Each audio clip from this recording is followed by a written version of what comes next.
Сайн байцгаана уу? My Twist podcast-ийн машин дугаар эхлэж байна. Энэ удаагийнхаа дугаараар сэтгэл зүйн үндэсний төвийн захирал, сэтгэл судлаач Ууган Цэцгийг урьсан байгаа.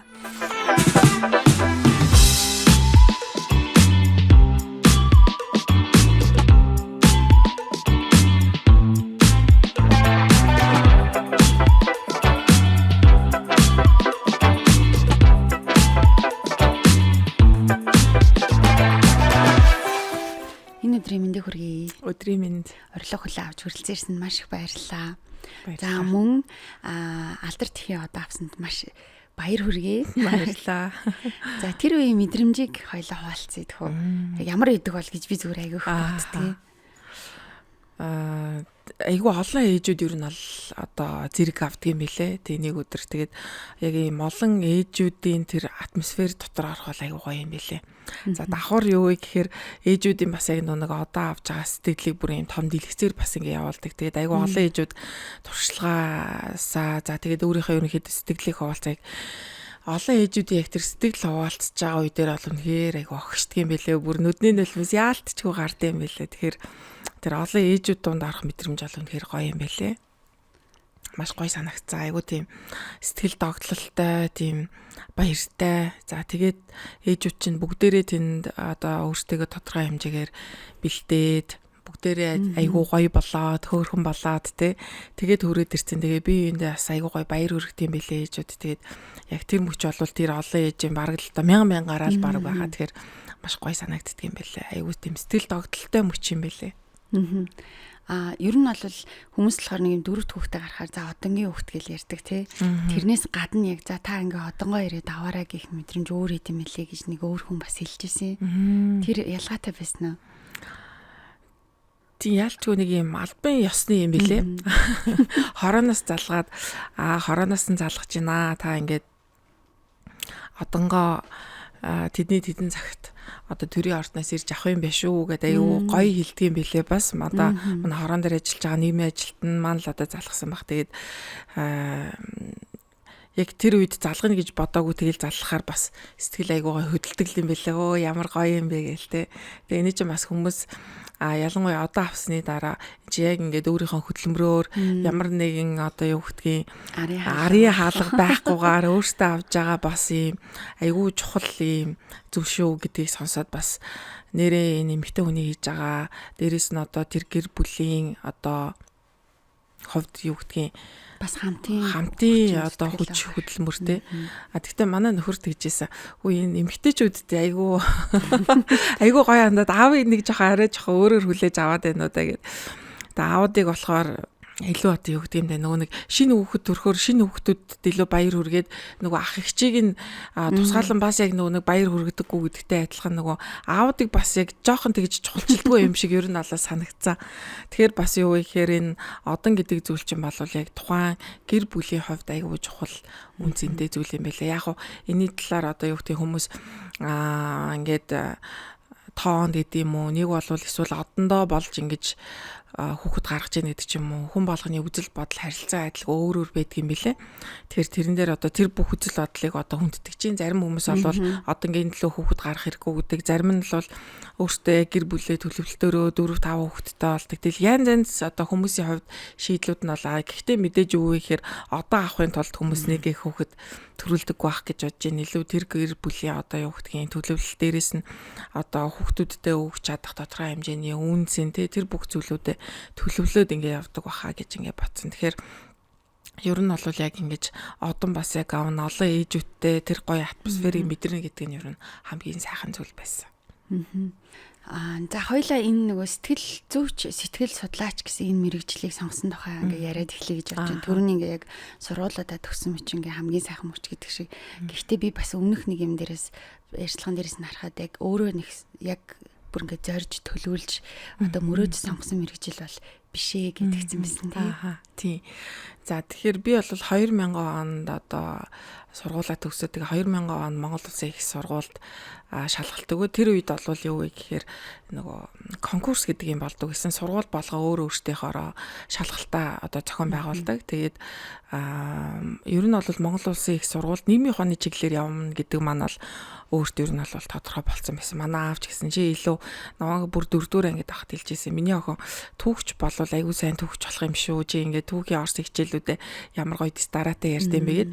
Тэгээд ерөнхийдөө аавын манд тэр хэлсэн үг бүр ингээд анх нөгөө түүхийн хичээл орж эхэлсэн үеэс хойш нэр би нийгмийн ухаан талтаа суралцах юм бол айгүй бас сонирхолтой байж магадгүй байна гэж бодож явсаар байгаа. Тэгээд 10 дугаар ангиа төгсөөд Монгол Улсын их сургууль шалгалт өгөөд за тэгээд тэр үед чинь бас нөгөө нэг улаан шугам гэж үүдэг байсан. Хүүхдүүдийг нөгөө нэг тийм жигсааж агаад тэгээд доогуур нь улаан шугамдтай тэгээд одоо авдаг байсан. Тэгээд тэр үед болохоор сонголт байсан мэрэгжлүүд дотор маань ерөнхийдөө бол сэтгэл судлалын мэрэгжил байсан. Тэгээд би яг нөгөө анги авахтаа ээжтэйгээ цуг хоцсон. Тэгээд ээж ийм одоо ангиуд байна яах вэ гэсэн чинь энэ сэтгэл судлал нь ер нь миний охин арай дээр юм шүүгээд. Гэхдээ надад бол сэтгэл судлалын тухай ерөөсөө огтхон ч мэдээлэл ерөөсөө байгаагүй.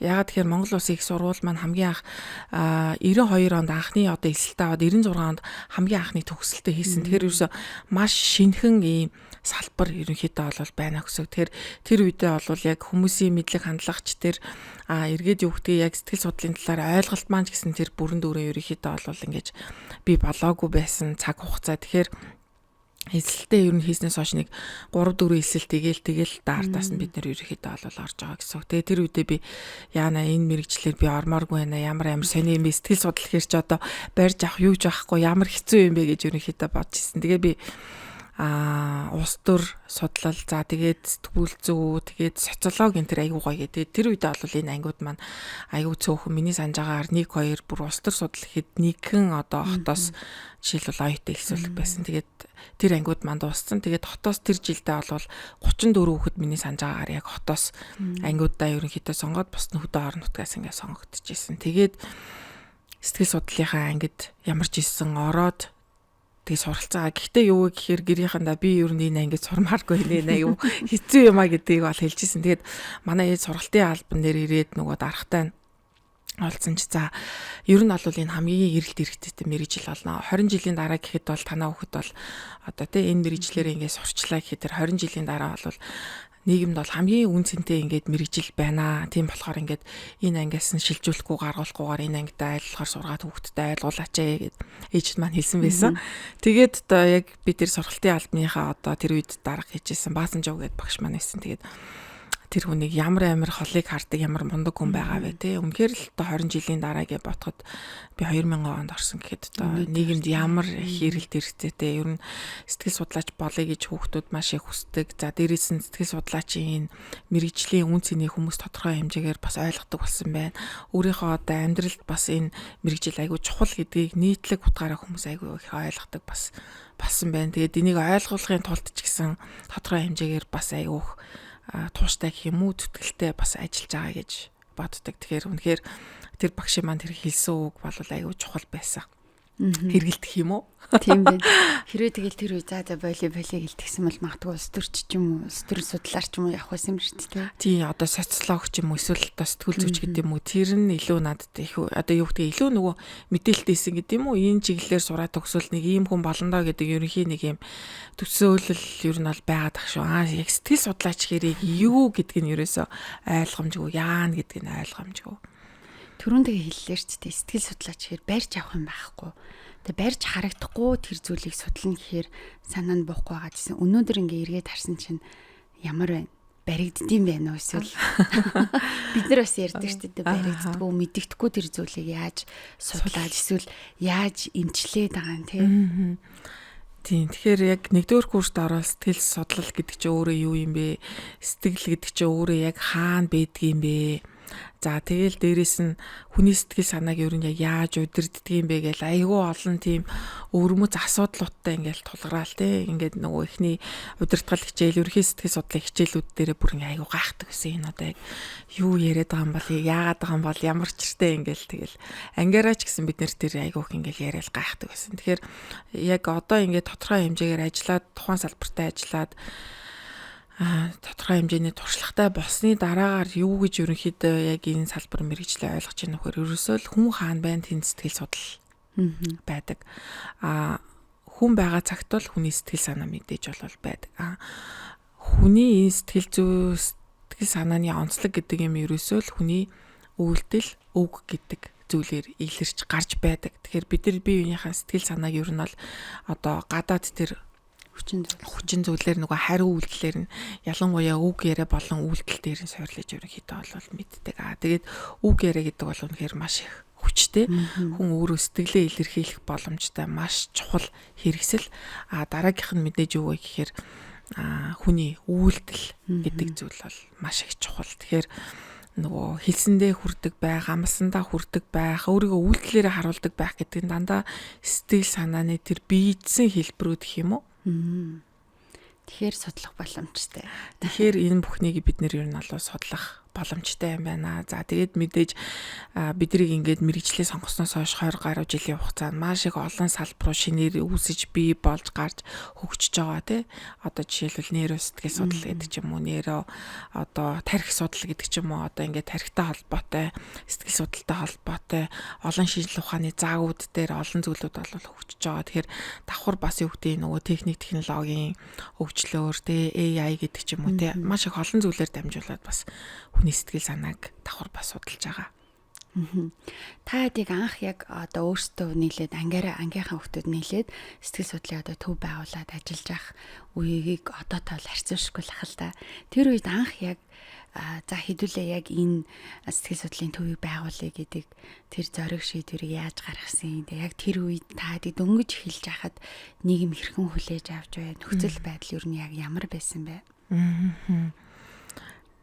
За тэгэхээр нөгөө анх эсэлт аваад ингээд нөгөө маш цөөхөн одоо төгсөгчтэй тэр төгсөгчд маань бол тодорхой хэмжээгээр ихтэй сургуулиудад одоо багшлах боломжтой. Эсвэл одоо юу гэдгийг тодорхой яам агентлагт одоо мэргэжилтээ хийх боломжтой. Ингээд ерөнхийдөө ажлын байр маань нэлээд хязгаарлагдмал гэх юм уу?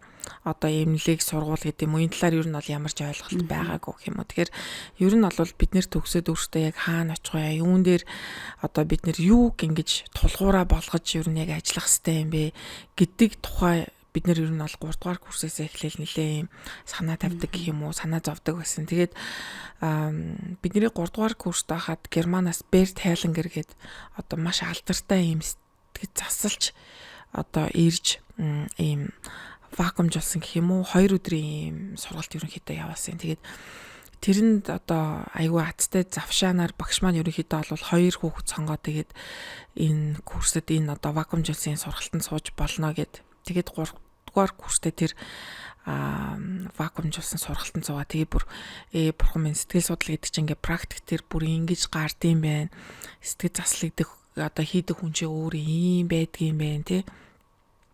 Гэдэг юм яг одоо тэр 2 хоногийн сургалтаас ерөнхийдөө олж харсан гэх юм уу. Тэгээ биднэрт бүр ингээд нэг юм инсайт гэж одоо ярьдагтай ингээс фик гэдэг одоо эврика гэдэг шиг тийм мэдрэмж ерөнхийдөө одоо орж ирчихсэн. Тэрнээс одоо яг сэтгэл зүйч хүн юм байна, ингээд зөвлөгөө өгнө гэдэг тийм нөгөө одоо юу гэдэг нь айдл ер нь бол биднэрт байгаагүй гэх юм уу. Одоо бид нар багш нараараа л ерөнхийдөө сэтгэл судлаачийн хүн ийм байдаг гэдэг төсөөлтөй байгаа болохоос биш яг практик дээр гараа зөвлөгөө өгөөд хүмүүстэй ажиллаад сургалт зохион байгуулаа, судалгаа хийгээд ингээ явдаг яг тийм практик талын сэтгэл судлаачдын дүр төрх ер нь огт байгаагүй гэж хэлэх юм уу.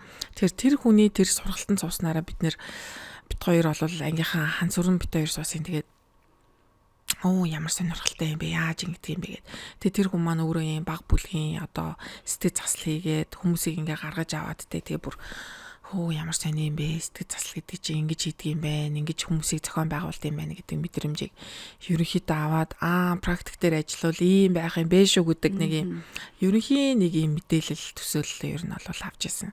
Тэгээд багш маань юу гэхээр за хэрвээ та хэд ингээ төгсөд гарах юм бол бас юм төв байгуулвал айгүй зүгээр юм шүү гэдэг ерөнхий санааг дөрөвдүгээр курст маань ингэж өгөөд тэгээд ерөнхийдөө тэр санаа маань ингээд биднэрт нэг юм санаа төдий явж байгаа. Тэгээд ангиараа санаа нийлдэг одоо хүүхдүүдтэйгээ нийлээд бид нар оюун санаа шин ирэнгээд ерөнхийдөө ийм төвийг яг байгуулаа. Тэгээд тэрийг ангийн маань одоо хичээн нөхөр бас тодорхой хэмжээгээр бид нэр ийм жижиг офис гаргаад өгье. Тэгээ энэ дэр та нар ажиллах уу гэд. Тэгээд одоо анхны ерөнхийдөө сэтгэл зүйн төвийн тэр гараа маань тэндээс ерөнхийдөө бол ихсэн хүмүүдэд тэр үед бол ийм үйлчлэгээ өгдөг гэдэг ч юм уу, сэтгэл судлаачтай уулзах гэдэг юм уу, ямар ч тийм ойлголт байгаагүй. Бид нэр ч өөрсдөө ямар ч тийм ойлголт байгаагүй. Ер нь аюу тийм ажлын байраа ер нь өөрсдөө бэлдээл гэдэг гол нөгөө нэг зорилгын дагуу өөртөө аюу зоригтой байсан байх. Тэгээ одоо эргээд тэр 20 жилийн өмнөхийг бодохоор аюу тийм зоригтой санагддаг. Тэгээ аюу тийм нөгөө зарим юмыг мэдхгүй байх ч хүнд аюух зориг өгдөн штэ тий.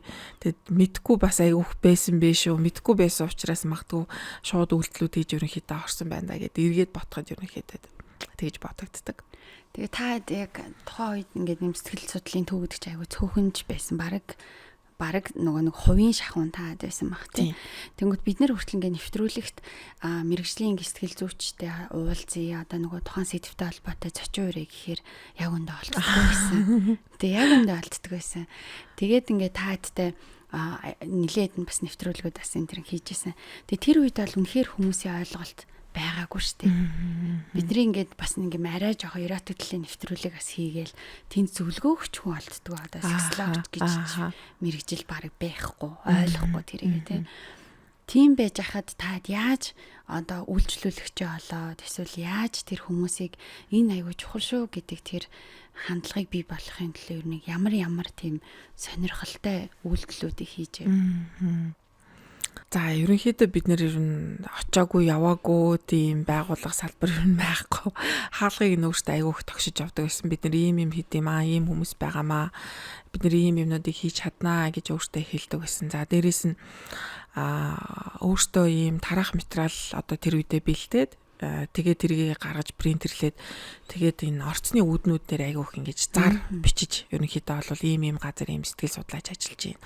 Ингээд уулзалт хийн шүү гэд тэ. Гэтэ тэр зараар маань нэг ч юу ирээгүй тэ. Гэтэ зар дээр болохоор юу гэж ичхөө? Одоо ийм газар ийм одоо хүмүүс ер нь бол ажиллаж байна. Тэгээд сэтгэл зүйн зөвлөгөө ерөнхийдөө авах боломжтой, сургалт авах боломжтой гэдэг тийм ерөнхийдөө одоо зарууд бичээд ер нь маш их олноор бичиж ер нь наасандаа тий. Тэгээд орцнуудын үүдэн дээр ягаад гэвэл хүмүүс нөгөө нэг гэрлүүгөө орохдоо харах боломжтой юм байна гэж бодоод тэр үедээ л өөрсдийн маань бодож олсон. Санаа, маркетинг тий. Тэгээд маш ихээр тэгэж нааж тавьж тэгдэг байсан. Тэгээд яг одоо ингэж ботхож юу гэхээр юм болгон ч өөрөө яг юм өөрийн гэсэн цаг хугацаатай. Тэр үедээ бид нэр тодорхой хэмжээгээр ингээд нөгөө өөрөө өөртөө ойлгуулах тэр зүйлүүдийг бас тэр суурай тодорхой хэмжээгээр аягүй сайн бэлтжижсэн юм байна. Тэр зүйлээсээ бид нар бас хэцүү бай, нэг ч хүн ирэхгүй байна гэдээ бас нэцаагүй юм байна. Хийх ёстой юмнуудаа хийгээд явж исэн. За өөртөө тодорхой хэмжээгээр хичээлүүд аягүй сайн одоо бэлдсэн байдаг. Байгууллагууд дээр очиод бид нэр ингээд сургалт ороод өгөө. Богинохон хэмжээний ингээд сургалтууд ороод өгөө гэдэг ч юм уу тий. Өөртөө очиод нөгөө сургалтуудаа ордог, ярьдаг байсан. Тэгээд тэр үед хүмүүс бүр ингээ гайхаад стресс менежментийг хичээлэх хүмүүс бүр гайхаад стресс гэж юу ингээ бүр хүлээж авахгүй тий. Тэгээ харилцааны сэтгэл зүй, багаар ажиллах энэ төргээд ийм тодорхой хэмжээний шин нэр томьёонууд бас ингээ оруулж ирж гэх юм уу, ангер менежмент тий, уураа зохицуулах энэ төргээд тэр үед бүр хүмүүс 20 жилийн өмнө үнэхээр аягүй гайхдаг байсан. Нэг бидний одоо ярьж илүү ингэж түлхэц оруулж ирсэн зүйл юу гэхээр хүүхдийн хүмүүжил гэдэг. Тэг хүүхдийн хүмүүжил гэдэг талаар бас яг 20 жилийн өмнө үнэхээр яг юм сэдв болгож тухайлан бид нэр ярьдаггүй байсан байна. Тэгэхээр хүүхдийн хүмүүжил, ялангуяа хүүхдийн хүмүүжлийн эерэг аргууд гэдэг ч юм уу. Тэр зүйлүүдийг бас бид нэр ингээ сургуулиуд дээр очиод ингээ яригээд нийгмийн ажилтнуудтай бас бид нэр холбогдохыг айгүй хичээдэг байсан. Сургалтын албад дээр очдог байсан. За тэгээд тэр үед бидрийг бас хүлээж авч ирсэн. Нэгдүгээр сургууль дээр бид нар бас нэлээд очдог гэсэн. Тэгээд нэгдүгээр сургууль дээр тэр үед Бумаа гэд багш маань байдаг гэсэн. Одоо нэрээ дурсахад. Тэгээд тэр багш маань бас бидрийг за та нар судалгаа хийх боломжтой судалгаагаа хий гэж бас хэлдэг байсан. Тэгээд судалгааныхаа үр дүн буцаагаад ингээд танилцуулах тийм үйл ажиллагаанууд хийдэг байсан. Тэгээд ер нь ингээд яг өөрөө өөрсөндөө тохирсон зүйлүүдийг уулна хийгээ явдаг. Гэхдээ юу гэхээр цаг нь болоогүй болвол тэрийг хичнээн сайн хичээгээ ч гэсэн яг хүлээж авах нь айгүй бага. Гэхдээ мэдлэг хандлагыг төлөвшүүлэх гэдэг юм ингээд суурийг сайн тавиад өгөх юм бол эргээд дахиад хүмүүс тэрийг ойлгох нөхцөл болдго юм байна гэдэг. Одоо бол юу вэ гэхээр энэ хүмүүс ийм юм ярьдаг шүү, ууган цэцэг чинь нэг ингэж идэх шүү гэдэг ямиг тодорхой хэмжээгээр энэ байгууллагууд сэтгэл судлалын төвүүд чинь ийм зүйл хийдэг шүү гэдгийг хүмүүс харьцангуй айгу хүлээж авдаг болсон байна тий. Зөвлөгөө гэдэг чинь нэг ийм шүү, сэтгэл судлаач дээр очих нь тийм амар хэцүү бас зүйл биш шүү гэдгийг хүмүүс бас ингэ мэддэг болсон байна. Тэгэхээр тэрэн дээр хүмүүс бас ингэж ялангуяа ингэж нөгөө багаараа бид нэр чи ажиллаад 3 4 л ажилладаг байсан. Тэгээд цуцалтгүй л ерөнхийдөө явсан да. 3 4 жил ер нь бол одоо юу гэдгийг сүүлдээ нөгөө гэрийнхнаас яг юу хийгээ яваад байна ч одоо яг тодорхой ажил эрхэлж гин үү яаж гин те сургуулаа төгсөөд байна миний хүү одоо цалин мөнгө гэж юу байв гэл тэгэл одоо өглөө айгүй урт гарч яваал бүр арай айгүй ядраал орж ирдэг байсан. Тэгэхээр эргээд буцаад бас нөгөө бидний гэр бүлийнхаа маань айгүй сайн ойлгодог байсан юм байна. Айгүй юм шин тутам ялч юм мэрэгжил сонгоцсон. Тэгээд тэрийг ойлгуулахын тулд нэлээд юм хүч армалт гаргаж байгаа гэдгийг айгүй аль алийнх нь гэр бүлүүд ойлгодог байсан учраас бас бидрийг айгүй ингэж ойлгож явуулдаг байсан юм байна. Хэрвээ одоо юу гэдэг тэр үед нүгэ чи ингээд өөр юмар ажиллаа, өөр салбар руу ороо гэсэн бол одоо бас өөр салбарт ороод ажиллаад явах гэсэн юм билүү гэж бас боддог. Түрүү ингээд цаг нь болоогүй зүйл гэж байдгаа гэж тэгж дээ. Гэтэл зарим хүмүүс ингэж бас боддог. За миний яриад байгаа, миний хийгээд байгаа юм цаг нь болоогүй юм чи одоохондоо төр орхичээ. Тэр нөгөө цаг нь ирэхээр хийя гэж бодох нь зөв юм уу? Та нар шиг тэр цагийн тухай огт бодлогоогоор хийх ёстой гэдэг зүйлээ хийсэн учраас өнөөдөр тэр нөгөө цаг нь ирэхэд та нарын тэр өмнө хийсэн байсан зүйл одоо үнцэнтэй болж байна. Энэ хоёр дээр ямар ялгаа байгаа гэж харж байна.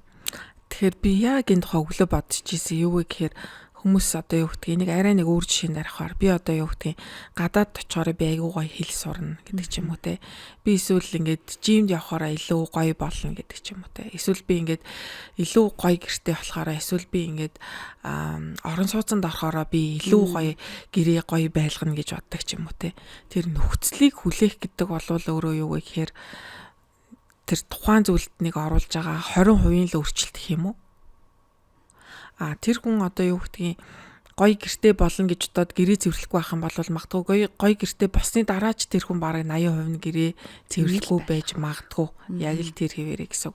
Тэгэхээр өөрөө энэ дээр юу гэдгийг хүний өөрийн нэг юм дотоод дуудлага мэдээж байна. Нөгөө calling гэж хэлээд байгаа шүү дээ. Тэр дуудлага байгаа.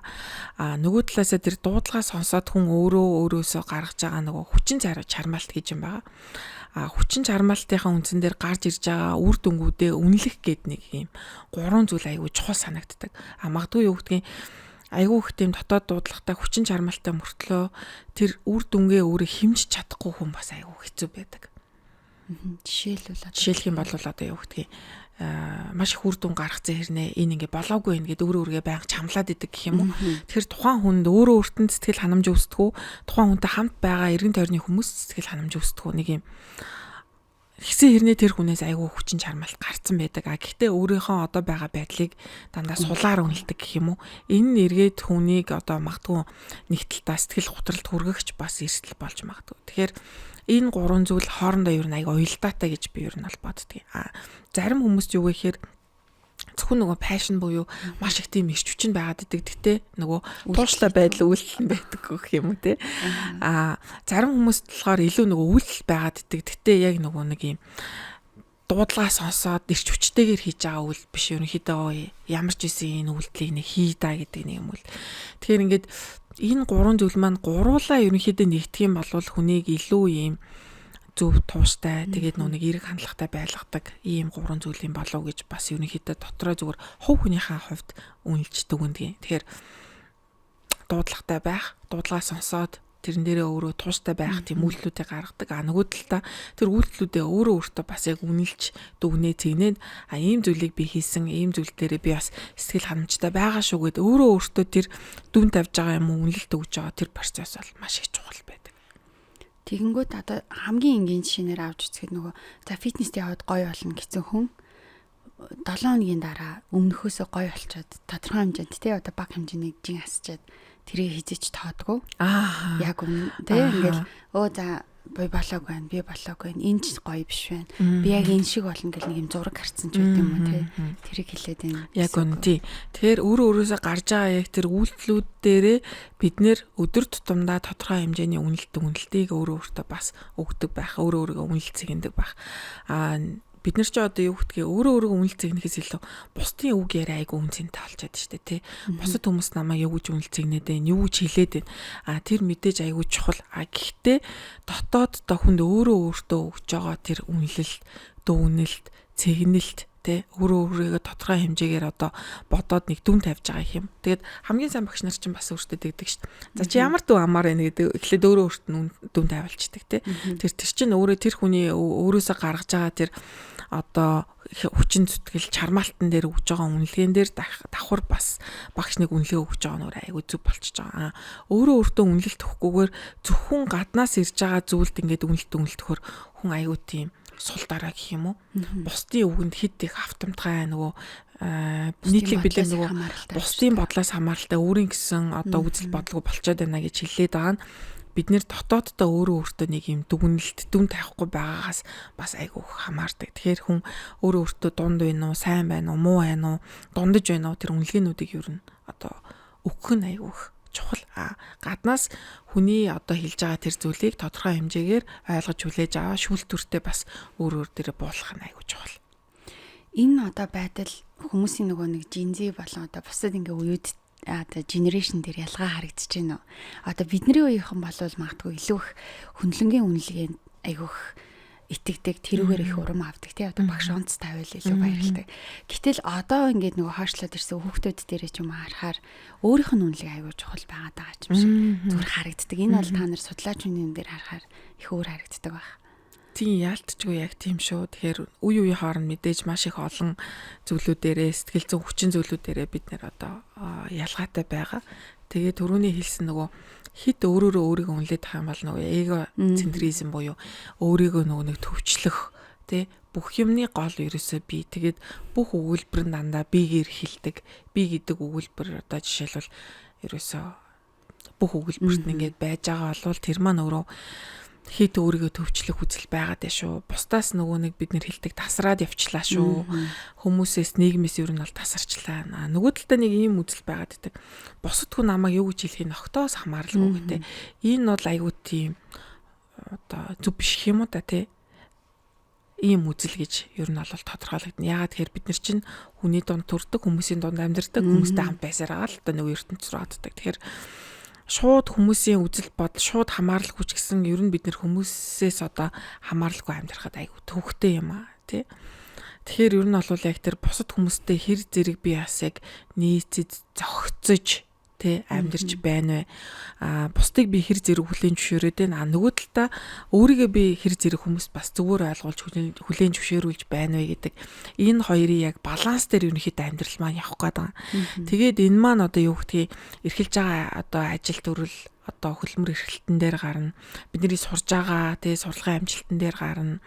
Нөгөө талдаа гэр бүлийн амьдрал, хосын харилцаан дээр гарна.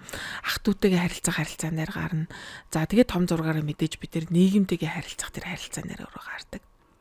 Тэгэхээр одоо бусад хүн бол юу гэж бодох нь хамаагүй би л ингээд өөрийнхөө ороо гэж байгаа бол тэр хүн бол ингээд өөр хүрээрөө ороод буюу хит одоо ганцаараа нэг юм ихсэр үнгээ ороо авчиж байгаа гэсэн санаа. Тэгээд тэр хүн маань яг хуу тийм байж боловч сэтгэл зүйн хувьд дотооддоо маш их тийм ганцаардлыг ерөнхийдөө бол мэдэрдэг. Яг хуу магадгүй өөрийгөө илэрхийлж байгаа байдал нь тийм боловч. Тэгэхээр бид нэр бусдаа ер нь бол хамааралтай шүү. Бусдаа бид нэр тодорхой хэмжээгээр үйлдэл болон үгтэй хандлага харилцааны хувьд дандаа харилцан хамааралтай байдаг учраас хит дэшигээ ингээд гараа авчиж болохгүй. Хит доор өөрийгөө үнэлэмжээ үлдээгээ доор үлдчихэж болохгүй. Нөгөө талдаа бас нэг тийм үзэл байгаа. Бүр ингээд би ч чадахгүй юм чин дээ. Би ч ер нь бусдаас доор юм чин дээ гэд бүр хүмүүсээс доор үлдчихдэг бас нэг юм хэсэг байна. Тэгэхээр энэ маань буцаал юу гэхээр нөгөө өөрөө өөртөө өгж байгаа үнэлгээ нь хит одоо сул гэх юм уу? Бусдаас өгж байгаа үнэлгээг магадгүй тэр хүн сайн байна гэсэн үнэлгээг огт тоохгүй магадгүй байгаатай бас холбоотой. Тэгэхээр юм чи өөрөө бас нэг юм тэнцвэр дээр оршдог учраас өөрийн үнэлэмж чухал, бусдын үнэлэмж айгүй чухал. Тэгэхээр манай нөгөө нэг зэтүүдийн хувьд гэж яриад байдаг. Илүү жоох нэг өөрийгөө төвчлөх хандлага гаргаад байдаг.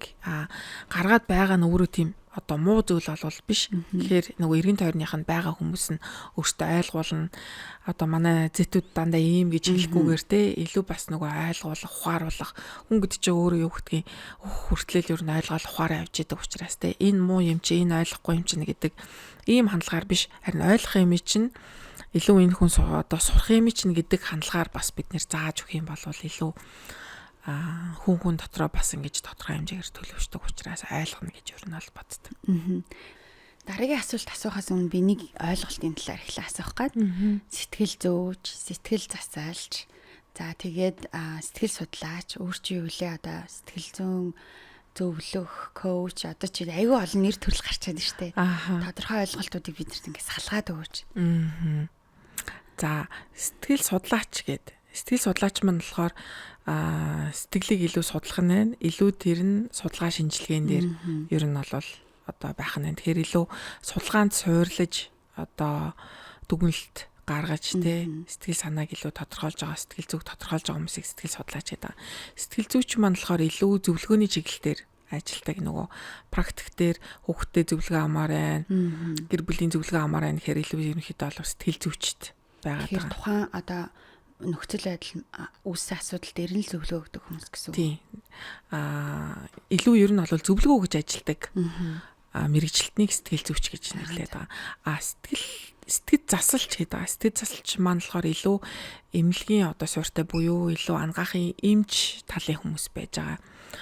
Эмийн эмчилгээ хэрэгэлдэг. Давхар юу гэхээр сэтгэл заслын аргуудыг бол хэрэгэлдэг хүмүүсийг сэтгэл засалч одоо гэж нэрлэж байгаа.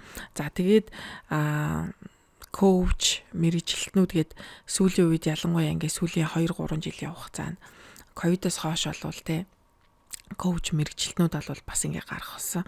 Тэгэхээр энэ мэргэжилтнүүд маань болохоор илүү одоо юу гэдгийг магадгүй өөр мэргэжилтэд хэрнээ давхар сэтгэл судлалын мэдлэгийг эзэмшээд одоо өөртөөхөө хүсэл сонирхлоор бас сэтгэл зүйн салбарт ажиллаж байгаа.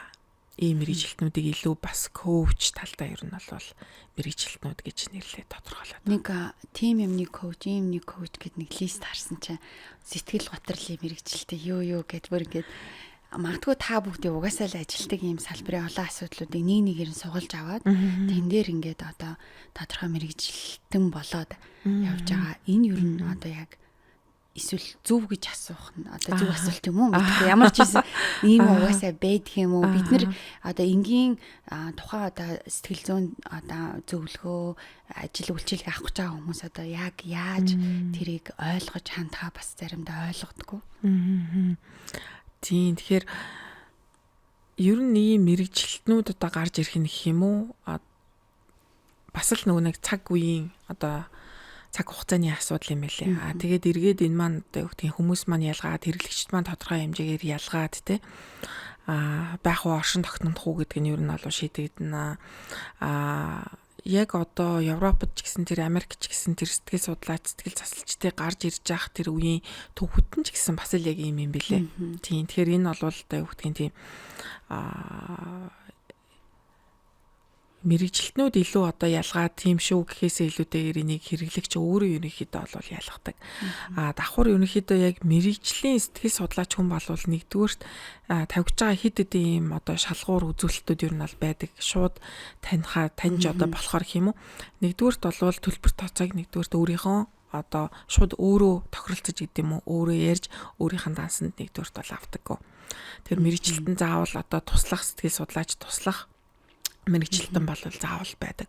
Хоёрдугаар ч юу гэхээр үйлчлүүлэгчийн кейс тусгаалan заавал хадгалагдах хэрэгтэй. За эмчнэрээр бол нөгөө стор гэж яриад байдаг. Гэтэ тэрийг заавал бид нэр бичдэг. Эргээд 2 дахь удаа 3 дахь удаадаа уулзахад бол тэр хүний кейс тэмдэглэг нь бол бүгд ерөнхийдөө бол хадгалагдсан байдаг гэд хоёр үндсэн гол ерөнхийдөө бол шалгуур байгаа. Тэгэхээр одоо туртаа газараа жишээлбэл уулздаг, өөрийнхөө дансанд мөнгө авч байгаа л ерөн та мэргэжлийн бос хүнд уулзсан байна гэд бараг хамгийн ихний шалгуур үзүүлэлтэн дээр бүдрээд унчиж гинэ л гэсэн санаа. Тэгэхээр дуурын газараа уулздаггүй, дуурын дэвтэр дээр, дуурын тэмдэглэгэн дээр тэмдэглэгээ хийдэггүй ер нь байх гэд хоёр үндсэн шалгуураар тухайн мэргэжилтнийг ер нь бол шууд ялгах боломжтой. Тэр хүний заавал дипломын үзийг хийхгүйгээр гэсэн үг. эмчнэр ингээд хүнийг сайхан эмчлээд тий одоо эрүүл мэндийн сайн болгоод магадгүй тэр хаалгаа сайн болоо гарахад хамгийн түрүүнд лам ч юм уу бүү ч юм уу хүн рүү ярьдаг гэдэг нэг юм онгоо шиг юм байдаг шүү дээ. Гэтэл яг одоо та хэдий сэтгэл зүйч одоо ингэ сэтгэл зүй салбарт ажиллаж байгаа мэргэжлийн хүмүүсийн үзүүлж байгаа үйлчилгээний үр дүнг бас нэг өөр хүмүүс бас ингээд нэг хийгээд идэх те. Одоо нэг үзмэрчж байт юм уу, төлөгчж байт юм уу үзээд л ерөөсөө чи ингэсэн болоод ингэсэн байна гэдэг магадгүй яг та хэдийн ажилтай адилхан уг үндэс нөгөө сэжүүрийг олцоод нөгөө хүндэд тайлбарлаж өгөөд нэг юм сэтгэл санаа сайхан болоод за би чи ингэсэн юм байна. За засал хэлэгчлээ гэ. Тэгээ энэ дээр юу гэж боддог вэ? Хүнтэй цуг өөрөө бас яг ингээд нөгөө нэг хөгжөөд явж байгаа айгүй гол чухал шинжлэх ухаантай хажуугаар нь явж байгаа параллел салбар яалтчгүй шашин байгаа тий. Тэгэхээр бид нөгөө хүний ихтгэл үнэмшил гэж байгаа цагт нөгөө шашны энэ үзүүлж байгаа нөлөө шашны энэ элемент маань өөрөө ер нь бол баг бурахгүй байна. Энэ маань бол ингээд нөгөө ихтгэл үнэмшил гэж байгаа цагт ер нь бол байна. Тэгэхээр үнэхээр одоо юу гэдэг хүний сайхан сэтгэл санааг ингээд засаад гаргачихж байгаа айлч шашин байгаа бол магадгүй тэр нь одоо бас л шинжлэх ухаантайгаа зэрэгцээд орших нь ер нь бол зөв хэрэг байгаа. Гэхдээ энийг нөгөө нэг хамгийн хязгаарлах зүйл нь юу гэхээр өдөр тутмын одоо бүр бүх амьдралаа шашинтай ер нь бол холбоод ингээд үзчихээр л ер нь бол буруу. Магадгүй юу гэдгийг тэр хүн сүм дээр идэм юм уу очиод өөрөө мөрөгчдөг эсвэл одоо юу гэдгийг нөгөө засал номоо жилдээ нэг удаа хийлгчдэг эсвэл нөгөө хоор дуун дээр очиод одоо тий сүм дээр очиод дуулцдаг. Энэ нэргээ тэр хүний сэтгэл санаанд амьдрал ахуйд нь амьдралын чанарт нь одоо үнэхээр өөрчлөлт эргээр нөлөөлж байгаа бол энэ нь бол байх ёстой зүйл гэж би бол боддог. Тэгэхгүйгээр нөгөө хүний бүр өдөр тутмын амьдралд бүх шийдвэр гаргалт бүх зүйлээ ямарваа нэгэн тэр зүйлээс хамааралтайгаар шийдээд байвал энэ маань өөрөө зөв биш. Нөгөө хүнд өөрийн гэсэн үзэл бодол, өөрийн гэсэн амьдрал гэдэг юм уу те тэр зүйл нь байхгүй бүх зүйл өөр ямар нэгэн зүйлийн одоо уялдаа холбоон дээр гэдэг юм уу ямар нэгэн зүйлийн удирдлагаар явж байгаа. Тэгэхээр энэ нь өөрөө харин зөв биш байх. Харин зөвхөн юу гэдэг сэтгэл санаагаа сайхан тайван болгочдаг, нэг дэнсэлждэг те зөв үгээ зөв цагтаа нэг хүнээс магадгүй одоо те нэг одоо хөшөтөж явдаг ламаасаа байд юм уу нэг пастраасаа ч байд юм уу те очиж сонсчдаг бол энэ тийм буруу зүйл биш байхаа гэж ер нь бол хуу хүнийхээ зүгээс юм илүү бас тэгээ. Бас л нөгөө тэнцвэрийн асуудал те. Тэнцвэрийн асуудал. Харин юу вэ гэхээр өдөр болгон нэг лам руу нэг бөөрөө эсвэл өдөр болгон сүм рүүгээ гүгээлтэй өдөр болгоны бүх шийдвэр нь тэр зүйл дээр ингээд инслэгдээд байвал тэр хүн өөрөө яг яаж амьдрах вэ? Буцаад бүр асар их хэмжээний стресс магадгүй яг үндэ тэр хүнд болох учраас те. Тэр өөрийнхөө шийдэх хэмжээний зүйлүүдийг хүн ер нь бол өөрөө шийдэж ойлгож дүгнэх хэвээр эргээд тэрэнд нь одоо туслах шинжлэх ухаанчаар бас хандах хүмүүс хэрэгтэй байх. Тэрний нэг нь магадгүй сэтгэл судлаач, сэтгэл зүйч бас байх байхаа гэж боддог. Сэтгэл судлаач, сэтгэл зүйчид өөрсдөө тодорхой хэмжээний тийм сэтгэл зүйн тусалцаа гарсан үед яадаг. Тий. Тэгэхээр ер нь бол бусад сэтгэл судлаачтаасаа буцаад ерөнхийдөө бол тусламж л одоо хүснэ л дээ. Тийм. Сэтгэл судлаач хүмүүс маань өөрөө маш их хэмжээний мэдээллийг ер нь ингэж өөртөө оруулж идэг учраас буцаад юу вэ гэхээр өөрийгөө баланслах, тэнцвэржүүлэх те нөгөө клиентаасаа буюу үйлчлүүлэгчээсээ хэд хамааралтай магадгүй ингээд болж байгаа тохиолдолд нөгөө ажлаа засшрах хам шинж гэдэг ч юм уу те сэтгэл санааны уналтанд гэдэг ч юм уу тодорхой хэмжээгээр ордог. Тэгэхээр давхар өөрөө нөгөө супервайзертай, өөрөө ментортай ийм бэжиж ерөнхийдөө илүү сэтгэл зүйн хувьд тайван доктортой байдлаа бас хангадаг. Өөрийнхөө одоо юу гэдгийг тэр ярих хэрэгцээг ч гэсэн өөрөө аюулсаа хангах хэрэгтэй. Гэхдээ буцаад юу гэхээр хүний ярьсан зүйлийг мэдээж одоо клиент ярьсан зүйлийг чандлаа хадгална. Тэгэхээр өөрт байгаа мэдрэмжүүдээ илүү суллах замаар өөрийнхөө яг тэр сэтгэл зүйн тэнцвэрийг ерөнхийдөө бол хадгалж яадаг. Тэгэхээр бүх зүйл өөрөө юу вэ гэхээр оролт гаралтын системтэй гэж ер нь бол үздэг. Тэгэхээр мэдрэмж орсон бол өөрөө тэр тодорхой хэмжээгээр гарах хэрэгтэй. Гэхдээ тэр нь өөрөө тодорхой хэмжээний зохицуулалт ороод буцаад гарч явах хэрэгтэй. Нийтлэг тэгэхээр хүмүүс ер нь яг ямар болцсон байдг вэ гэхээр орлоо тэгээ эндээ гацаачдаг. Орлоо эсвэл шууд гардаг. Энд нөгөө нэг зохицуулгын зүйл нь өөрөө. Нэг бол хитэг зохицуулаад нэг бол ямар зохицуулахгүйгээр тэр нь буцаад ингээ гарч идэг. Тэгэхээр мэдрэмж өөрөө орж байгаа бол мэдээлэл өөрөө орж байгаа бол тэр өөрөө заавал гарах хэвээр. Тэгэхээр тэр дунд өөрөө хүн тодорхой хэмжээний хүлээж аваад бид нар зохицуулга хийгээд гаргах хэрэгтэй. Тэр нийтлэг утгаараа бид нэр бас яг өөрийнхөө тэр мэдрэмжүүдийг нөгөө ойлгох, гаргах гэдэг тал дээрээ мэдлэгтэй тэгээд ажиллаж чаддаг байх хэрэгтэй гэсэн. Яг үнэ. Тийм. Мэргэжилтний хувьд ч тэр эргээд дахиад нөгөө хувь хүмүүсийн хувьд ч тэр энэ аягүй чухлаар юм нь бол яригддаг. Тэгэхээр магадгүй юу гэдэг сэтгэл судлалын мэргэжилтнэр өөрөө бэлтгэгдэж орж ирээд маш богино хугацаанд аягүй олон хүмүүсийн ямиг нөгөө менторгүйгээр сонсоод буцаад өөрөө тэрнээсээ маш их шархалж байгаа тийм мэргэжилтнүүд байна. Эсвэл зөвхөн нөгөө нэг юу гэдэг хүн туслахыг иддэг тийм сэтгэлээр хандаад аягүй олон хүмүүсийн ямиг сонсоод маш богино хугацаанд шархлаад буцаад өөрөөсөө бүр асуудалтай болж байгаа тийм тохиолдол ч бас байдаг учраас энэ дээр аягүй тийм зөв цэгцтэй тууштай байхгүй болвол өөрөө буцаад эндээсээ гэмтэх одоо магадлал аягүй өндөр гэх юм уу. Өөрөө чи хувьд тийм тохиолдол байсан уу? Бидний хувьд нэг юм аз завшаантай зүйл болсон. Тэр нь юу вэ гэхээр биднийг оюутан байхад Францаас Хелен гээд судлаач багш ирээд биднэрт ингээд зуны ерөнхийдөө ингээд сургалтуудыг явуулдаг гэсэн. Тэгээд тэр хүнээс бид нэр юуг сурч авсан бэ гэхээр ерөн сэтгэл судлаач хүн юм байд юм байна. Зөвлөгөө гэдэг юм чи ингэж явдаг юм байна. Хүнийг ингэж хүлээж авдаг юм байна. Ингэж сонсох хэрэгтэй юм байна гэдэг бүх анхан шатны тэр сургалтуудаа ерөнхийдөө бол тэр багшаараа дамжуулж давсан гэх юм уу. Тэгээ энэ бол үнэхээр одоо амьдралд толцсон айгүй чухал тийм зол завшаан ер нь бол байсан.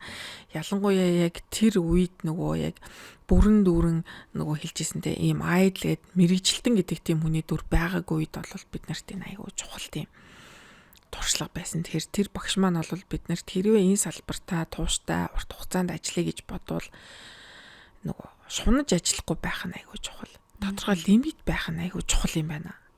Тэр лимитейшн гэдэг юм чинь биднийг айгүй чухал юм хязгаарлалт болж өгд юм байна. Тэгэхээр нөгөө гинт би ингээд ийм мэрэгжилтэй айгүй туртай хайртайгээд нөгөө хит их хүнийг олон хүнийг зэрэгцүүлж авах. Өдөр жишээлбэл олон зөвлөгөө зэрэгцүүлж өгөхтэй нэг сард одоо хит их хүн зөвлөгөө өгөх гэдэг ч юм уу. Тэгэхээр нөгөө жилд байх одоо хүн хүлээж авах тоо, сард байх тоо, өдөрт байх тоо гэдгийг гараад өчөөр хүн тэрэндээ ерөнхийдөө бол юу гэхээр яг нөгөө хязгаарлалтай явдаг. Тэгэхээр түрүүн яг хэлсэн хязгаарлалтгүй явснаас болоод өдөртдөө юу гэдэг нөгөө өөрийнхөө потенциалаас хэтэрсэн нөгөө бие болон сэтгэл санааныхаа тэр потенциалаас хэтэрсэн хэмжээний хүмүүсийг аваад ирэхээр нөгөө хүн чинь маш их амархан хямардаг, ядардаг, суйлтдаг ийм зөвлөлтөд ер нь бол тулгардаг, учирдаг.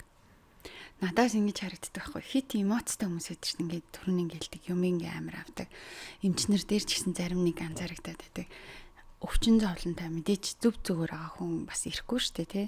Тэнгүү тэр ингээ сонсоод яана одоо тусалж юмсан яана тэр тэгж байгаа болов гэд нөгөө ингэж өөрөө ингэж нөгөө эмоцороо хүлээж аваад хариулт үзүүлэх гэдэг хүмүүс байдаг шүү дээ. Тэр хүмүүс ер нь эмоц өндөртэй бол баг энэ мэргэжлийг сонгох хэрэггүй юу? Тийм тэгэхээр ерөнхийдөө нэг бие хүнд тавигдж байгаа шаардлага гэдэг байгаа тий. Тэр бие хүнийхээ хувьд үнэхээр яг тэр тухайн мэрэгжилтэйгээ өөрөө бас тохирохгүй тийм салбарууд байдаг, тийм хүмүүс байдаг. Магадгүй юу гэдгийг сэтгүүлч хүн гэхэд өөрөө бас нэг тухайн мэрэгжил тавигдж байгаа нэг юм шалгуур шаардлага байгаа. Тухайн бие хүнийх нь хувьд өөрөө тавигдж байгаа бас нэг шаардлага байгаа. Тэгэхээр яалчгүй нөгөө нэг хүсэл нь байгаад идэг, мөрөөдөл нь байгаад идэг. Гэтэ үнэхээр бие хүн болохгүй болвол аюу хэцүү. Маш хүндрэлтэй. Бас нэг асуулт. Харцангуй ингээд залуу хүмүүс ингээд бас одоо ингээд сэтгэл зүйч хийж байгаа хүмүүст маш их зөвлөгөө өгч байгаа. Олон гой контентууд хийдэг хүмүүс ч байгаа. Тэнгүүд хүмүүс ингэж хардаг. Энэ юу мэддэг гэд надад зөвлөд байгаа. Манайхан ч нэг юм нас ярих аюу дуртай штэ. Тэнгүүд чи юу үз тулсан гэж надад энийг хэлээд байгаа. Чи одоо баг өөрөө хүнтэй суусан юм уу гэдэг мэддэхгүй байхад яаж гэр бүлийн зөвлөгөө өгöd байгаа юм ч гэдэг юм. Тийм хандлага байдаг штэ тий. Тэрэн дээр ер нь сэтгэл зүйчийн нас болон мэдлэгтэй холбоотой энэ харилцаа хамаарлын тухай ярьж байна. Тийм тэгэхээр яалтчгүй энэ айгу чухал байдаг. Ялангуяа нөгөө мэрэгжилтнүүд маань хөвчлийн ийм залуу мэрэгжилтнүүд ихтэй салбар гэх юм уу? Сэтгэл судлалын ялангуяа салбар. Тэгээд одоо бараг л хамгийн настай хөгшин гэлдэгдэг байхгүй. Айгу настай хүн зааж өгөөрэй гэдэг өөрийн чинь зааж өглөө гэлдэгдэг. Тийм тэгэхээр юу гэхээр өөрөө салбар маань өөрөө бас ийм айгу залуухан хөгжөөд одоо 30 жил ч Монгол улсад ер нь бол болоог байгаа ийм салбар байгаа. Тэгэхээр мэрэгжилтнүүдийн хувьд ялтчгүй нөгөө нэг ийм хийх ёстой, ярих ёстой орон зай байгаа учраас ингээд одоо орж ирж байгаа тэр зүйлүүдийг ингээ ярьж байгаа.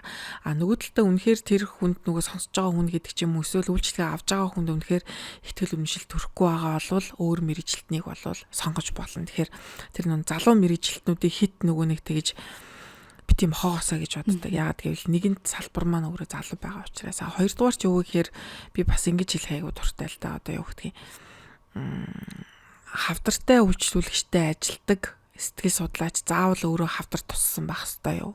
Эсвэл даван тулсан байх ёстой. Даван тулсан байх ёстой юу гэд тэ.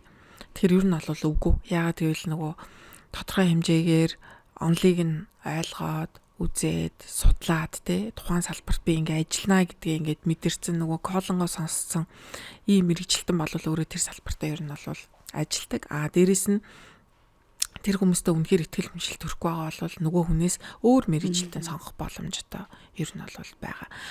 Нөгөө талдаа мэрэгжилтнүүд маань өөрсдөө бас яг нөгөө түрүүн ярьсан limitation гэдэг юм өөрсдөө бас аягүй сайн мэддэг байх нь нөгөө хит их нөгөө хүсэж ороод өөрийнхөө нөгөө нэг туулж чадахгүй магадгүй километрт гүүхтэй магадгүй өөрт нь 5 км-ийн потенциал байж магадгүй. Гэхдээ тэр 10 км, 20 км, 30 км гэдэг өөрөө тэрийг ингээд толчих юм бол өөрөө айгүй бас дундаас нь бараг шантардаг өөртөө айгүй бас хэцүү байдаг. Тэгэхээр тэрэн дээр айл нь л их зөв зөвтэйгээр ойлгож тодорхойлох те. Ер нь нөгөө нэг юм хит хүсээд нэг юм руу орчоор айгүй хэцүү байдаг. Тэгэхээр тухайн зүйлдээ ер нь хүн тууштай урт хугацаанд байна гэж бодвол өөрийгөө айлхаар ингээд тайвнаар ер нь явуулах хэрэгтэй. Яг марафонд гүйж байгаа. Марафонд л яг гүйж байгаа юм шиг те. Тэрнээс ингээд бүх хүчээ эхний ингээд нөгөө хэсэгтэй гэх юм уу богино зайндаа ер нь бол бүх амьсгаа ингээд гаргачих ер нь бол болохгүй. Тэгэхээр ямар нэгэн зүйлд урт хугацаагаар удаан доктортойгоор амжилттай ер нь байхын тулд хүн их л тийм зөвтэйгээр удаанаар тайвнаар. Тэгээ яг энэ дээр байгууллагын ажил ч гэсэн яг тийм байдаг. Хүний мэрэгжил сонголт ч тийм байдаг. Хосын одоо харилцаа амьдрал ч гэсэн өөрөө яг тийм байдаг. Танай баг хамт олон сургуулийн сэтгэл зүйчийн талаар баримтат кино хийсэн мэлээ тий. Тэгээ энэ их сонирхолтой санагдсан. Яа тэгэхээр дунд сургуулиуд сэтгэл зүйчтэй болоод одоо эдгээр жил болж байгаа тий. Тэрний өмнө бол нийгмийн ажилтан л гэж байдаг гэсэн. Гэтэл харахад их хвчлэн нийгмийн ажилтнууд хүүхдүүдтэйгээ ажиллаж амжихгүй сургуулийн одоо ажил хийсээр байгаад бараг магадгүй ийм урлаг тэмцээн зохион байгуулсаар байгаа л ерөнхийдөө их цаг нүрэгдчихдэг байсан. Тэр одоо яг баримтат кино хийх үед та бүхэн үр дүнгуудын ялгааг бас их харсан баг гэж бодож байна. Бид нэр тэр киног баг 10 жилийн өмнө хийжсэн юм. Тэгээд ер нь яг юм сэтгэл судлаач мэрэгжилтний дуу хоолой хамгийн хэрэгтэй байгаа тэр салбар бол өөрөө яг сургууль юм байна. Яг тэгвэл монголчин өөрөө яг энэ ерөнхий боловсролын сургуульд маш олон мянган хүүхэд ер нь бол суралцдаг. Тэгээд ер нь ингээд дунджаараа аваад үзвэл ер нь 500 мянган хүүхэд ер нь бол тогтмол яг ерөнхий боловсролын сургуульд байнгын ер нь суралцж байгаа байхгүй. Тэгэхээр 3 сая гаруй хүнтэй одоо хүн амтай улсын хувьд бол энэ айгүй их тоо. Дээрэс нь яг ийм илүү нөгөө нэг нөлөөлөл үзүүлж чадахгүй зэрэг тэр салбар нь ялчгүй сургуулийн сэтгэл судлал байсан. Тэгээд бид нэр энэ дээр тодорхой хэмжээгээр дэлхийн зүүн байгууллага маань сургууль дээр юу н ажиллахын төслийн санаачлагыг эхлүүлээд тэгээд зөвхөн төслийн хэмжээнийг явуулсан. Тэгэхээр юу н улс даяараа буюу бүх сургуулиуд ерөнхий боловсролын сургууль болгон өөрөө сэтгэл судлаачтай болчих юм бол бид нэр тодорхой хэмжээгээр хүүхдийнхтэй асуудлыг ингээд даван туулах, хэцүү үедээ сэтгэл зүйчдээр хандах юм соёлтой дадалтай болгох те өөрийнхөө асуудлыг ярьдаг байх нь айгүй чухал юм байна те тусалдаг юм мэрэгжилтэнд өөрөө хандах нь их зөв юм байх шүү те аав ээжүүд маань давхар юу гэхээр яг нэг хүүхдийн сурлагаас гадна энэ хүмүүжил гэдэг зүйл чинь их чухал юм байх шүү гэдгийг эцэг эхчүүд ойлгох гэдэг ч юм уу ийм одоо санаа сэдлийн үндсэн дээр ерөнхийдөө яг тэр киног ерөнхийдөө бид нэр бэлдсэн байдгийн. Тэгээд бэлдээд энэ контентоо бид нэр яг тухайн үеийнхээ одоо боловсролын яамны удирдлагуудад танилцуулаад ийм байгаа шүү гэдэг нөхцөл байдлуудаа ингээд хилээд ойлгуулад айлбарлахаар нөлөөллийн ажлуудаа хийжсэн. Тэгэхээр энэ ажил маань тодорхой хэмжээгээр айгүй үр дүнтэй байгаад одоо ер нь бол альбом бос миний одоо сүүлд сонссноор бол яг ерөнхий боловсролын 300-аас 400 гаруй сургууль маань яг одоо сэтгэл судлаачтай болсон сэтгэл судлаачтай одоо ажиллаж байгаа гэдэг юм тоо байгаа. Тэгэхээр давхар юу гэхээр мэдээж юм шин юм эхлэхэд одоо маш хэцүү. Гэхдээ ямар ч байсан эхлэл нь ингээд тавигдсан. Мэргэжлийн сэтгэл судлаач тодорхой хэмжээгээр шалгуур үзүүлэлтүүдэд хангасан хүмүүс маань очоод тэн дээр ингээд ажиллаж байгаа гэдэг нь айгүй тийм. Эхний айгүй чухал алхам шүү. Чухал айгүй тийм алхам. Мэдээж өгдгийн энэ дунд нөгөө алдаатай, оноотой байх, нөгөө сэтгэл судлаач өөрийнхөө хэм хэмжээнээс магадгүй хэтэрсэн их хэмжээний сургалтуудыг хийх, олон хүмүүстэй уулзах гэдэг ч юм уу. Ийм мэдээж одоо юу гэдгийг нөгөө анхны үед гардаг ийм бэрхшээлүүд, эрсдлүүд бол мэдээж байгаа. Нөгөө талд мэдээж айгүй амжилттай байгаа, айгүй сайхан чиглүүлэгдээ явж байгаа тийм сэтгэл судлаач ч гэсэн бас байгаа.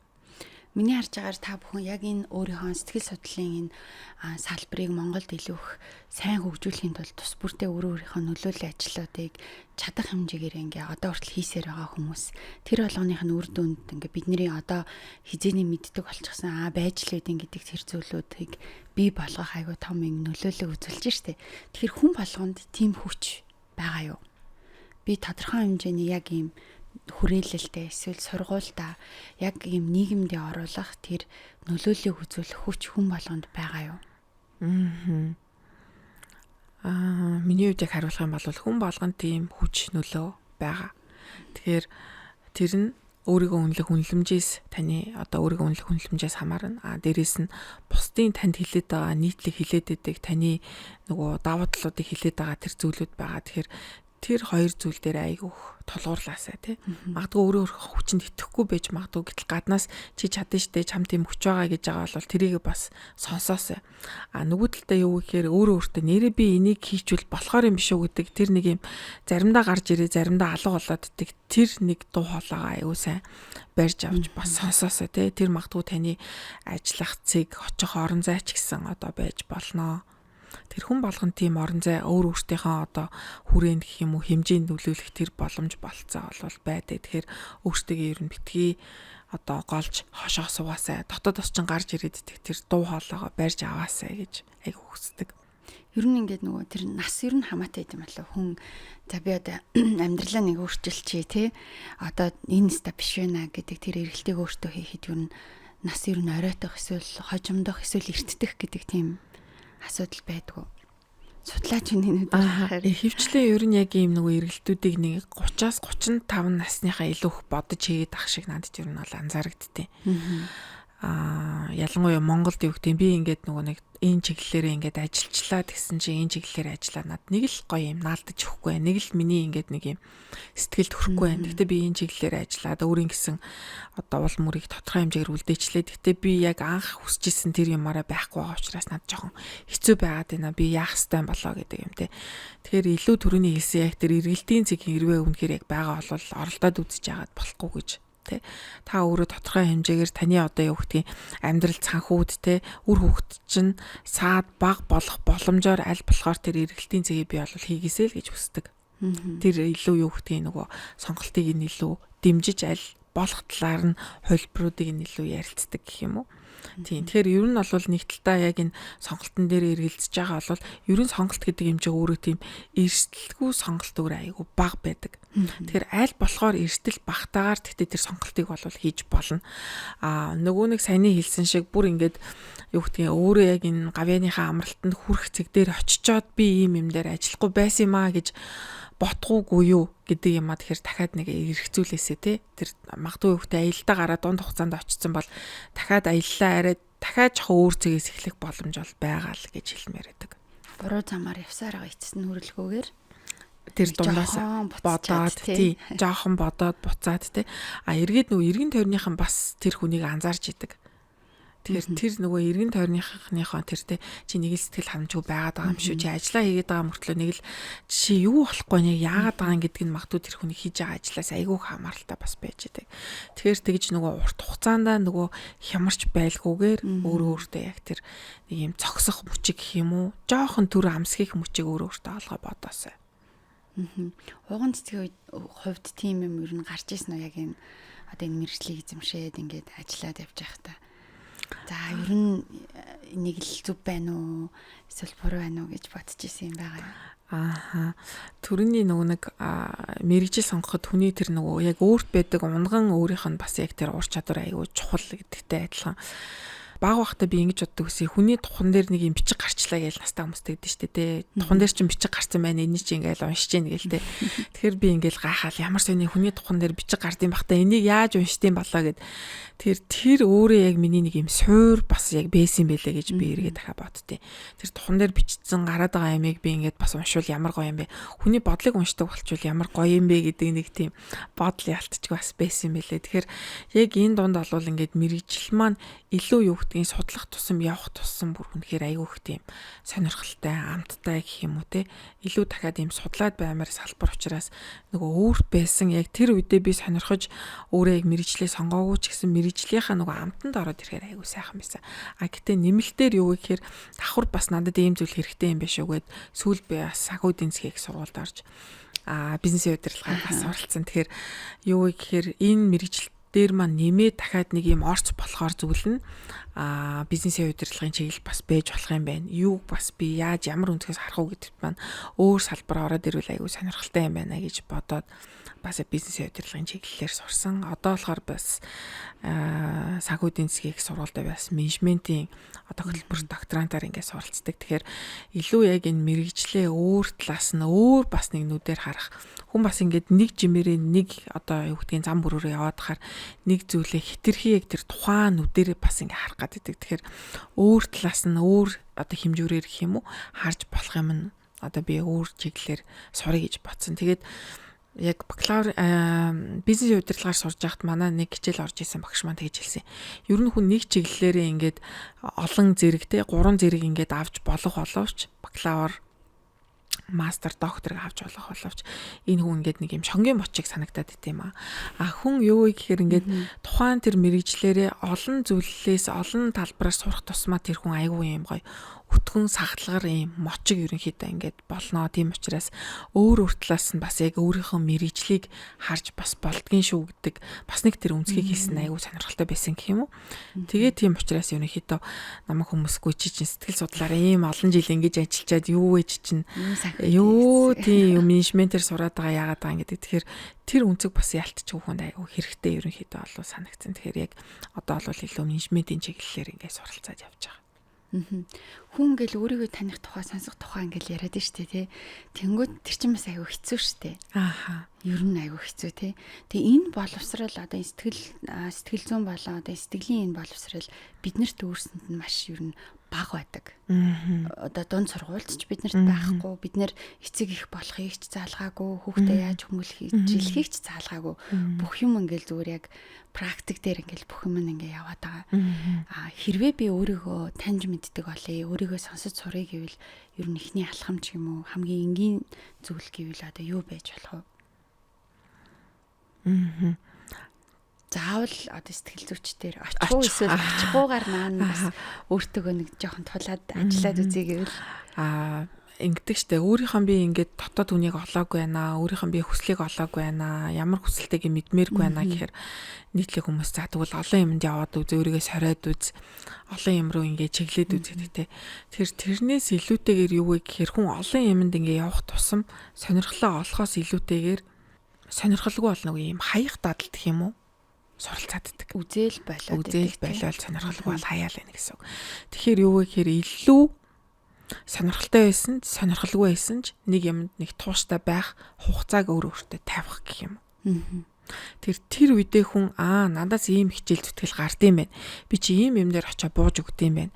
Ийм юм дээр би одоо юу гэдгийг айгүйх ядардаг юм байна. Ийм юм дээр би айгүйх баяр баясгалан авдаг юм байна гэдэг юмаа хүн тодорхой хугацаа тавиад нэг үйл ажиллагаан дээр илүү мэддэг. Тэрнээс олон юм үзэл дургу олвол болоо л те. Ялангуяа энэ нийтлэг нөгөө манай залуу ээж аауд дээр айгүйх гардаг. Энэ тэдний бол буруу биш. Хүүхдээ олон юм цори, олон юм туршил гэж бодоод хийж байгаа зүйл шүү дээ. Гэхдээ энэний эцэс дэргээд хүүхэд яасан байдаг вэ гэхээр маш их олон юмд явцсан. Гэхдээ нэг ч юмнаас үр дүн гаргаагүй. Нэг юм сонирхлоо олоогүй. Нэг тийм хүүхдээр л ерөнхийдөө бид нэг очсон байдаг. Мэддэг юм шиг мэддэг юм шиг нэг тийм. Тэгээ маш их олон юмнуудыг туршилж үзүүлээд тэгээ тэрэн дээр хүүхэд алин дээр нь ч тууштай биш, алин дээр нь сонирхолтой биш. Тэгээ аав ээжүүд юу гэдэг вэ гэхээр би хүүхдээ амар олон юмд явуулчлаа. Энэ нөхөр юунд ч тууштай биш юм байна. Одоо би яах вэ гэдэг. Тийм зүйл дээр. Тэгэхээр илүү юу вэ гэхээр нэг зүйл дээрээ хүн илүү тууштай байгаад тэрэн дээр гарч байгаа өөрийнхөө мэдрэмжүүдийг, өөрийнхөө тэр зан аран шинг, өөрийнхөө онцлогуудыг таних нь хамгийн зөв. Сэтгэл өгшөрдгөө. Сэтгэл хөшөрөхгүй хаа. Хүмүүс өөрийгөө би хөшөрчлөө гэж ярьдаг тий. Тэгэхээр тэр хүний гадналаас харагдах бие физиологи магадгүй өөрчлөлтөнд орж байгаа. Хөшрөлт гэхээс илүү надад зөвхөн өөрчлөлт санагддаг байхгүй. Тэгтээ хөшөрчлөө л гэж бодчихвол баг хөшөрчих юм шүү.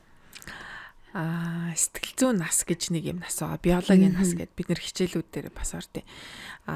Биологийн нас маань бол бидний нөгөө пассвортон дээр байгаа ихээс мэдлсэн төрсэн тэр он сар өдөр тий.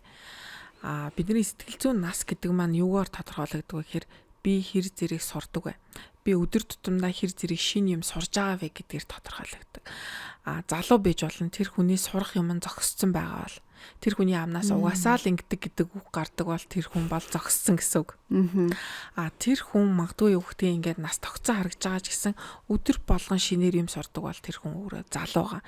Тэр хүний яг тэр нас сэтгэл зүйн нас тархины тэр нейрон юугаар тодорхойлогдоод байна вэ гэхээр хэр зэрэг нөгөө нейронуудаа чи мэдээлэл өгч тэрийг ингэж баяжуулж өдөр тутамдаа шинээр юм сурж байгаа юм бэ. Сурсан юмаа чи амьдрал дээр хэр зэрэг хэрэгжүүлж байгаа юм бэ гэдгээр тухайн хүний сэтгэл зүйн нас нь тодорхойлогдож байгаа. Тэгэхээр магадгүй харахад настай байж болох чиг байн юм сурж өөрийгөө шинжилдэг хүн бол одоо айгүй залуу хүн байх нь байна. Харахад айгүй залуухан 20 эдтэй гүйж аваа залуу ч юм уу охин те сурах зүйлээ зогсооцсон бол тэр одоо нас нь бол хөгшөрцөн. Наач ястай айгүй сонирхолтой. Бодоод л яхаар юм тийм ер нь бол.